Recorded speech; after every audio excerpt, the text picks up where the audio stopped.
Jamais j'ai pensé un seul instant que je serais parlementaire des Landes. Déjà parce que j'habitais dans le département d'à côté, sur le bassin d'Arcachon. Je suis originaire et toute ma famille est originaire de là. Et puis je me suis installé il y a quelques années dans les Landes. Et puis je suis devenu maire de Sanguinet. C'est le village le plus septentrional des Landes, hein, maintenant, aujourd'hui.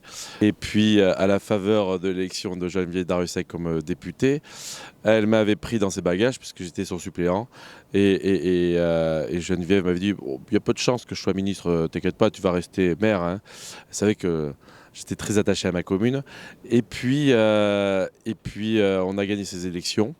Euh, Quelques jours après, Emmanuel Macron l'a appelé auprès d'elle pour être secrétaire d'État aux armées. Et voilà que je me retrouve député, on est en juillet 2017, et que c'est vraiment une nouvelle fonction qui s'ouvre à nous. Et je me retrouve au Palais Bourbon, et là, votre vie change, réellement. C'était un changement de vie, mais j'étais un député un peu mélancolique au début, rappelant de mon action utile à la mairie, en disant, mais qu'est-ce que je vais apporter d'utile ici? Les gens me font confiance. J'étais sur le ticket avec Geneviève Darrieussecq, donc je faisais partie du ticket de confiance. Eh bien, il faut que j'honore cette confiance. Vous représentez vos citoyens, donc on est à peu près entre 100 000 et 140 000 par circonscription. Et j'ai eu l'impression de redevenir entre universitaire et influenceur. Donc pas du tout le même travail. Vous influencez le travail législatif. Vous veillez aux intérêts de votre département, de votre circonscription, auprès du gouvernement. C'est plus facile quand vous êtes dans la majorité, ce qui est mon cas. Et donc vous travaillez dans l'intérêt de votre petit coin là-bas. À Paris, il paraît bien lointain. Et donc c'est votre travail au quotidien. Et puis vous vous spécialisez. Parce que si vous ne vous spécialisez pas, ben, vous glanez de ci, de là, mais vous n'êtes pas efficace.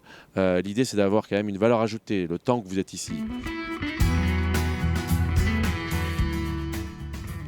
La défense. Aucun de mes collègues avait choisi cette commission-là.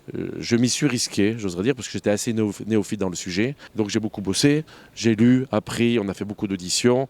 J'ai eu la fierté d'être l'orateur du groupe MODEM pour la loi de programmation militaire, qui était quand même un texte essentiel sur le devenir de nos armées, sur nos bases industrielles et technologiques de défense, sur la géopolitique. Et aujourd'hui, je continue d'assister à... Vraiment, j'essaie d'être présent à toutes les auditions, parce que pour comprendre, il faut être là tout le long du fil. Et la défense, c'est beaucoup de sujets. Alors, d'aucuns diront que c'est une commission, des fois, de planquer, parce qu'on a tous les présidents de groupe et qu'il y a moins de textes. Beaucoup plus compliqué que ça. On a moins de lois, ce que je vous disais précédemment. Donc, ça nous permet d'avoir un peu plus de temps sur le terrain, un peu plus de temps d'aller au contact des gens de façon à se nourrir de leur vécu, de leur expérience, de leur aspiration, du mécontentement aussi, et de façon à faire œuvre utile ici. Quand vous êtes à la mairie, vous prenez des décisions toute la journée. En plus, moi, j'avais décidé d'être maire à plein temps. Et puis les gens vous le rendent. Enfin, moi, j'ai vraiment senti à l'époque une bienveillance des Sanguinetois, et donc ça fonctionne. Vous savez pourquoi vous êtes là, où vous allez, où vous emmenez de la ville, et puis de toute façon, vous avez rapidement la réaction des gens. Passez parlementaire, votre boulot est beaucoup plus politicien, entre guillemets, sans que ce soit un gros mot, mais vous défendez l'action de la majorité quand vous êtes dans la majorité, effectivement. Et donc, vous faites, entre guillemets, le SAV. Pourquoi, dans tel domaine, le gouvernement a pris telle mesure qui n'est pas nécessairement compris par l'opinion publique landaise. Et donc, votre travail, c'est de l'expliquer, de l'expliciter, de faire de la pédagogie, d'aller voir les gens. Mais je peux vous assurer que vous sentez beaucoup plus de défiance. Déjà parce que au premier tour, vous n'êtes pas élu nécessairement avec le score de premier tour de maire, et que vous avez des opinions qui sont extrêmement plurielles. Et donc, il faut arriver à convaincre les autres que, ok, vous n'avez pas voté pour nous, mais faites-nous confiance. On réforme le pays. On fait des réformes qui, moi, je juge nécessaires. On peut se tromper sur une réforme ou sur l'interprétation, sur la façon qu'on a de la mener ou de l'expliquer, du moins. Et c'est pour ça qu'il faut être sur un député de terrain. C'est-à-dire qu'il y a les 3 jours à Paris, mais également les 4 autres jours où vous êtes en circonscription. Et c'est essentiel pour le parlementaire d'être en circonscription, parce que c'est là où on sent les choses. C'est là où les choses vous remontent, que ça soit l'opinion, mais les entreprises, la vie dans l'entreprise, la vie dans les administrations. Vous voyez tous les grands corps de l'administration. Moi, j'aime bien, j'ai fait une journée en immersion dans un EHPAD. Quand on parle de fin de vie, si vous n'allez pas voir comment ça se passe au quotidien pour les personnels, pour les résidents dans un EHPAD, c'est difficile d'en parler et d'être législateur. Donc, il faut sentir les choses aller au plus près. On est spécialisé par commission. Et donc, il faut s'astreindre à traiter surtout là où vous allez être bon. Parce que vous avez suivi tout le process des auditions, tout le fil dont je parlais tout à l'heure. Alors comment on fait donc quand vous êtes interpellé par le patron de l'hôpital à Mont-de-Marsan ou par tel chef d'entreprise à Ichoux ou telle association à Biscarrosse, eh bien, c'est là où je parlais d'influenceurs. Vous pouvez aller voir le cabinet ministériel et dire voilà, chez moi on a cette problématique-là, vous avez prévu quoi en matière législative ou réglementaire? Vous pouvez aller voir vos collègues qui sont spécialistes dans le domaine. Moi j'ai ce problème-là, t'en penses quoi? Quel est le prisme du groupe sur l'avis du groupe sur ce sujet-là? On ne peut pas le rajouter dans le titre 1, alinéa 2 de tel projet de loi. Et donc vous faites de l'influence. Vous essayez de convaincre vos collègues qui sont en mesure de faire bouger les choses. Comme eux viennent me voir sur les sujets du budget de la défense, quand on était sur la loi de programmation militaire, quand il s'agit de ratifier certains traités où on peut être intéressé. Voilà, donc c'est faire confiance à son groupe politique, à ses collègues, comme ils vous font confiance à vous pour faire bouger les choses. Et c'est comme ça qu'on apprend le travail parlementaire. Donc modestement, il faut rester à sa place sur les sujets qu'on connaît bien, s'enrichir des autres sur les sujets qu'eux maîtrisent. Le plus grand coup de stress, c'était la première fois où je suis monté à la tribune. Donc vraiment, je suis là depuis 2 mois. Et alors, je ne suis pas trop inquiet parce que quand vous êtes maire, vous parlez pas mal. Moi, j'étais commercial avant, vous avez l'habitude de parler. Donc la fonction oratoire est quelque chose que vous maîtrisez un peu au quotidien. Mais là, je monte à la tribune au nom de mon groupe pour défendre le budget de la défense. J'ai face à moi mes collègues. J'ai face à moi la ministre des Armées, la secrétaire d'État des Armées que j'ai remplacée. Et là, il faut que je lise un texte qui va prendre 5 minutes. Et là, je revois dans ma tête toute imagerie Victor Hugo qui montait, Jaurès, François Mitterrand, Jacques Chirac, tous ces grands noms de la politique française qui sont venus parler à cette tribune. Et là, c'est à votre tour. À votre tour parmi bien d'autres, il faut être modeste. Et là, j'ai vraiment un coup de stress terrible où je m'aperçois toute la charge émotionnelle qu'il y a à cet endroit-là. Et à ce moment-là, je suis très ému comme un enfant qui rentre dans ce temple de la démocratie avec voilà, cette charge symbolique forte, ce poids de l'histoire de ce grand pays qui est la France et de ces grands moments de la vie républicaine, de la vie législative. Mais je ressens tout ça alors que je dois lire ce pauvre texte qui est très bien fait en plus par les collaborateurs, mais en plus avec des mots affreux, parce qu'on est dans le jargon militaire, financier, et donc qui m'est complètement étranger. Et donc j'ai dû écorcher un mot sur 2.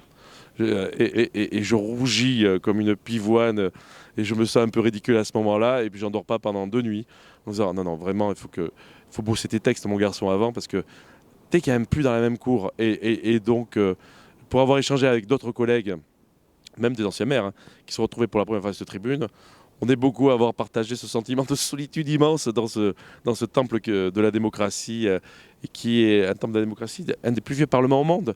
Ça aussi, ça contribue en fait à ce devoir d'exemplarité, le niveau que vous devez acquérir pour bien faire votre job ici.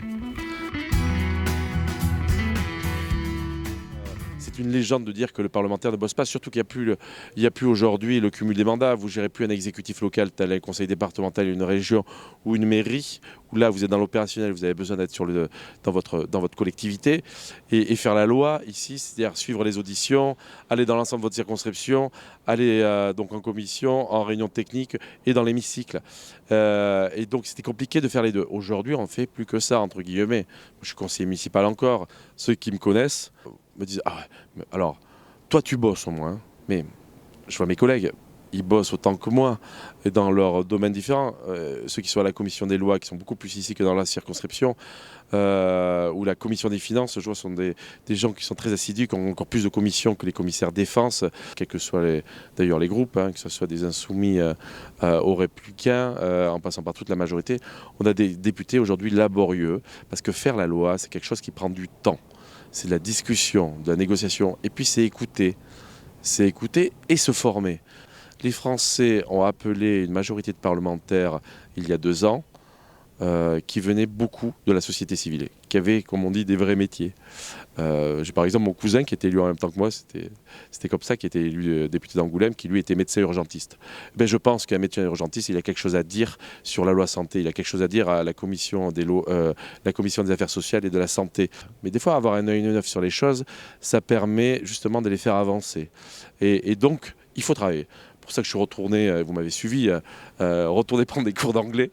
Mon anglais étant scolaire et commercial, qui était davantage lié à mon ancienne profession, qui était la vente et la conception de maisons individuelles, donc dans le bâtiment. Et puis je suis retourné, j'ai eu l'occasion d'aller depuis 6 mois à l'ENA sur les questions de géostratégie, géopolitique, l'histoire des relations internationales de la France, qui est essentielle quand vous êtes amené à représenter votre pays à l'étranger.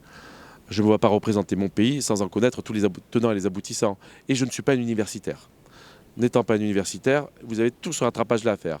C'est-à-dire que c'est l'addition de votre vécu qui est intéressant, du citoyen lambda, et en même temps de tout ce que vous allez acquérir après, en retournant à l'école, en reprenant des cours, en suivant des auditions, en lisant beaucoup. Il faut lire la presse. Et la presse, pas que la presse, et qui est plutôt bienveillante envers la majorité actuelle, de gauche à droite. Il faut se faire une idée, il faut débattre avec ses collègues. Ça, c'est essentiel sur le travail parlementaire, sur la représentation de notre pays à l'étranger.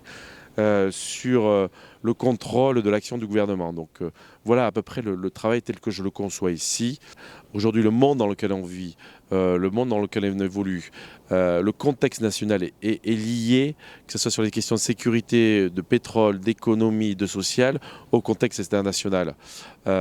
Donc moi, je fais en sorte de parler à mes concitoyens, à mes administrés dans les Landes, de géopolitique. Des fois, il m'arrive de faire quelques conférences sur le sujet, et les gens sont extrêmement intéressés sur ces sujets-là.